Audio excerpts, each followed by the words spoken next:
खचाखच भरी बस रेंगने लगी थी, लेकिन सीमा के पास कोई चारा नहीं था। वो कई अन्य लोगों की तरह बस में लटक गई। कुछ देर में सब व्यवस्थित होने लगा। अंदर जगह बनी, लोग अंदर घुसे और हर व्यक्ति को ऊपर लगा गोल कुंडा पकड़कर खड़े होने की जगह मिल गई। 3 घंटे का सफर इस तरह खड़े रहकर कैसे कटेगा, सीमा मन ही मन बुदबुदा ही रही थी कि सरल की आवाज सुनकर चौंक पड़ी। काटना तो पड़ेगा ही, तो क्यों न हंसकर काटें।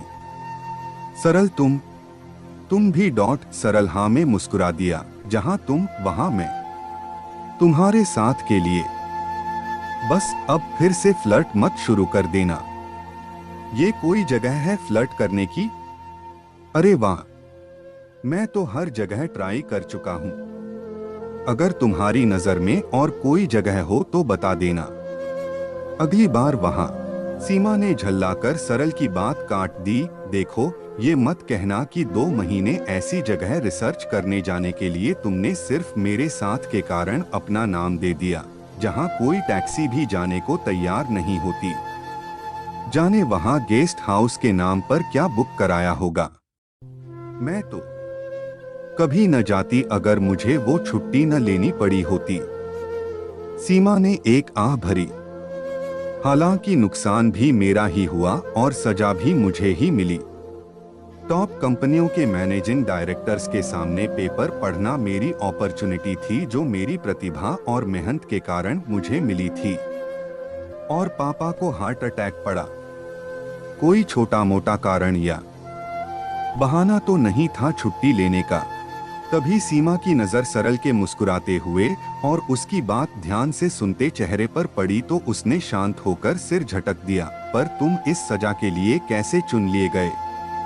तुम्हारी ACR तो बहुत अच्छी थी। मैंने खुद नाम दिया था, कहा था न तुम्हारे साथ के लिए, और सजा नहीं अनुभव मानता हूं मैं इसे। देखो, और कुछ ही देर में सीमा का चिढ़ा चेहरा सामान्य हो गया। फिर होठों पर मुस्कान की लकीर थोड़ी सी गोल हुई और फिर खिलखिलाहट में बदल गई।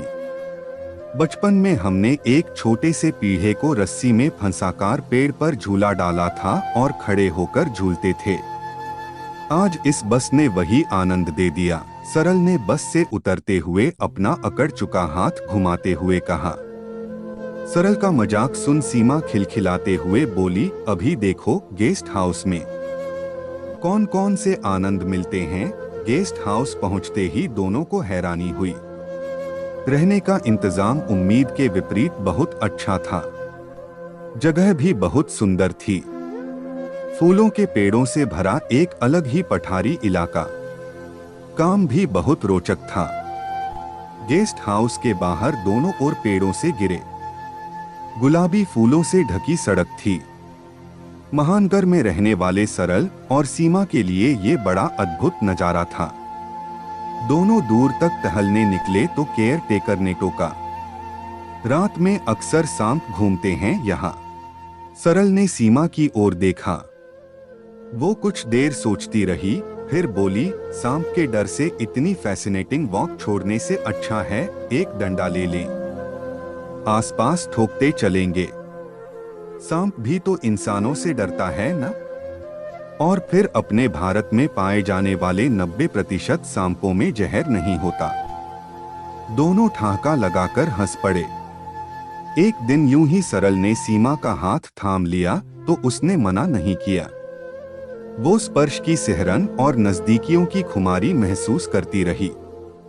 उसके बाद रोज इस मीठे अनुभव से गुजरने के लिए सीमा खुद ही सरल का हाथ थाम लेती। लौटकर दोनों कॉरिडोर में बैठकर देर तक कॉफी के साथ गपियाते रहते। हल्की ठंडक लिए हवा उनके दिलों की सिहरन का बहाना बन जाती। कल वापसी है। सीमा ने एक आह भरी। उसकी पलकें उदास हो गईं और होठों ने खामोशी की चादर ओढ़ ली।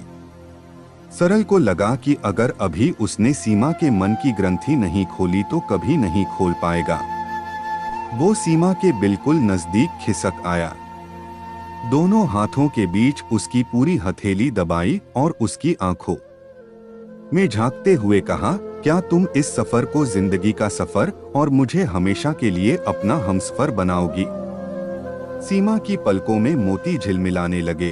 तुम तो सब जानते हो कि मैं क्यों शादी नहीं करना चाहती। शादी क्या, मैं किसी भी रिलेशनशिप में नहीं रहना चाहती। मैंने रिश्तों को टूटते देखा है, उनके टूटने से टूटे दिलों को रोते बिलखते देखा है। मम्मी पापा के तलाक के बाद भाई और मम्मी की याद में बरसों रोई हूं। और सीमा बोलती रही और सरल सुनता रहा। फिर सरल ने बोलना शुरू किया, अच्छा बताओ, जब तुम उस बस में चढ़ी थी तो क्या ये ख्याल नहीं आया कि आए दिन बस के जो एक्सीडेंट होते हैं उनका कारण कैपेसिटी से अधिक सवारी बिठाना है? आया था, पर और कोई रास्ता भी नहीं था। नौकरी थोड़े ही छोड़नी थी, और जब सड़क पर सांप होने की प्रोबेबिलिटी सामने आई थी तो तुमने क्या कहा था? इतनी फैसिनेटिंग वॉक, तो अब बताओ, नौकरी या एक फैसिनेटिंग वॉक तुम्हारे लिए जिंदगी से भी ज्यादा जरूरी है? सीमा के दिल में जैसे कोई हथौड़ा सा पड़ा और कोई ताला सा खुल गया। सही ही तो कह रहा था सरल। आज उदाहरण देकर बता रहा था तो बात दिल में उतर गई। वैसे ऑफिस के कॉमन रूम में, पार्टियों में, कैफेटेरिया में, हर जगह जिसे वो फ्लर्ट का नाम देकर झिड़कती आई थी और अपने दिल की ख्वाहिशों की अनसुनी करती आई थी। यही तो कहता रहा था वो कि जब हम दुर्घटना के डर से चलना नहीं छोड़ देते तो टूटने के डर से प्यार जैसे खूबसूरत एहसास को क्यों ना कहते हैं। सीमा ने सरल की सरल आंखों में झांका। उनमें प्यार की खुशबू महक रही थी। वो सरल के और करीब आ गई, उसकी सांसों की मदहोशी को पहचाना, नजदीकियों की खुशी को दिल की धड़कनों ने महसूस किया। सच कहते हो, प्यार जिंदगी का सबसे खूबसूरत एहसास है। रास्ते में सांप या एक्सीडेंट के डर से मैं ये वॉक या सफर नहीं छोड़ूंगी। बस तुम मेरे हमसफर बनकर रहना, कहते हुए उसने सरल के सीने पर अपना सिर रख दिया। सरल की बाहों के मजबूत घेरे में उसके सारे डर कसमसाकर टूटते गए। तो दोस्तों, यह थी हमारी आज की कहानी। आप लोगों को कैसा लगा कमेंट में हमें बताएं और वीडियो को लाइक करें, हमारे चैनल को सब्सक्राइब करें।